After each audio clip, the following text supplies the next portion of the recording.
Good morning, students. In today's session, we are going to learn about UML diagrams. Basically, there are 9 graphical notations to design these UML diagrams. Okay, let's take a view of that. So, for that, consider this structure. These 9 graphical notation, 9 diagrams are divided into 3 categories. One is structural, second one is behavioral, and third one is implementation. Okay, so these UML diagrams are mainly categorized into 3 categories. There are structural diagrams, behavioral diagrams, and implementation diagrams. Okay, let's see. Coming to the structural diagram, in this we are going to define first diagram as class diagram, and second diagram is use case diagram. There are 2 types of diagrams in the structural diagrams. There are class diagrams and the use case diagram. This class diagram basically denotes the structure of the objects. Okay, whatever the software we are going to design, we are going to start with the basic diagram called as class diagram, and later we are going to develop the use case diagram. Coming to the behavioral diagrams, it is mainly classified into 3 categories. Okay, so first one is called as interaction diagrams, and second one is state chart diagrams,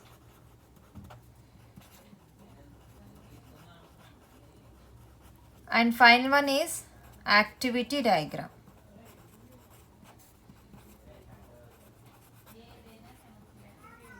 Okay, so behavioral diagrams are mainly classified into 3 categories. They are interaction diagrams, state chart diagrams, and activity diagrams. And coming to the implementation diagrams, it are mainly classified into 2 categories.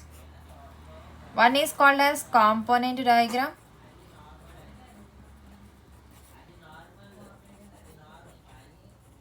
and second one is called as a deployment diagram.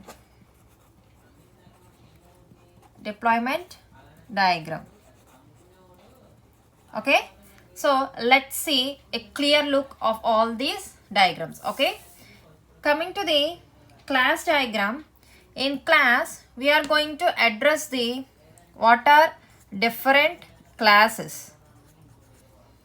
Okay, first one, and what are the features of these classes? Nothing but attributes. And third one is what are the operations of these class objects.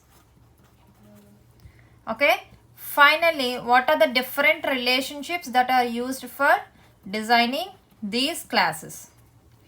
All these concepts will be explained in the class diagram. Okay, so coming to the second category called as use case diagram. In this we are going to mention that what are different use cases, what are different actors, what are the different association relationship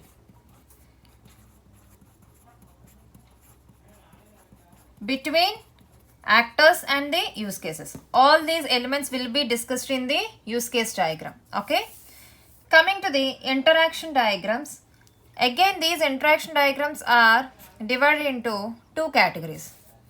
One is called as sequence diagram, and second one is called as collaboration diagram. Okay, interaction diagrams are divided into sequence diagrams and collaboration diagrams. So in sequences we are going to talk about messages. Sequence diagram contains messages. Okay, and lifespan of the objects. Whatever we are going to talk about the objects, their lifespan will be explained in these sequence diagrams. And coming to the collaboration, it is going to explain about the interaction between these objects. Interaction between objects can be explained in collaboration diagram. Okay, Next, coming to the state chart diagram, it is a flow of states. Okay, the information is going to be flow from one state to the other state. That will be addressed as the state chart diagram. And coming to the activation diagram, it is the flow of control of different activities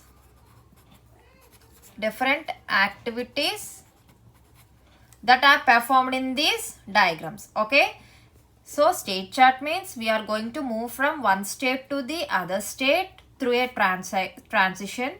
And coming to the activity diagrams, it is a flow of control of the activities from one activity to the other activities. So these are the main things in the behavioral diagrams. It is going to suggest the what is the behavior of the object or the software or the product, whatever it may be. It is going to tell the what is the behavior of that particular thing.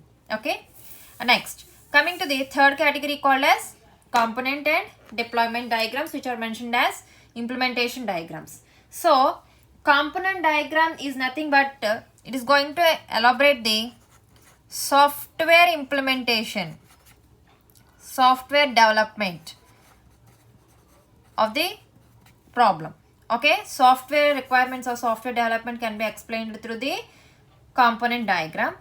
And coming to the deployment, it is going to talk about hardware components of the project will be explained through a deployment diagram. So the software components of the project can be explained through the component diagram, and the hardware components of the project can be explained through the deployment diagrams. So all these comes under to the UML diagrams. Okay, so let's have a final look. Okay, basically UML diagrams are divided into 9 categories. They are again specialized into 3 types. One is the structural diagrams, second one is the behavioral diagrams, and third one is the implementation diagrams. Okay, so coming to the structural diagrams, it again is divided into 2 categories. One is the class diagram and second one is the use case diagram.